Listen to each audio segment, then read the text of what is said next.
భజ గోవిందం భజ గోవిందం గోవిందం భజ మూఢమతే. ఎవరికి తెలియదండి?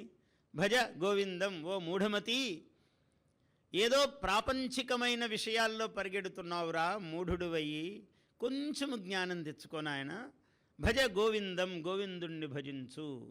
సంప్రాప్తే సన్నిహితే కాలే నహి నహి రక్షతి డుక్రీకరణే.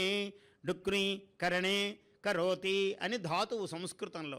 అయితే ధాతువునేం తప్పుపట్టలేదు ఆయన, భాషను తప్పుపట్టలేదు. వ్యాకరణ శాస్త్రం గొప్పదే. ముఖం వ్యాకరణం ప్రోక్తం అన్నారు. ముఖము వ్యాకరణము ముఖము వంటిది భాష కన్నాడు. ఎందుకంటే లేకుంటే జనార్దన అని అంటాడు.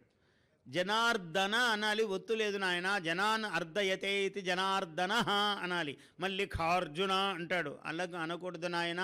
మల్లికా అర్జున, మల్లికార్జున. అది చాలా మల్లిక పువ్వు చాలా సుకుమారమైనది. ఒత్తు పెడితే పువ్వు నలిగిపోతుంది, వాడిపోతుంది.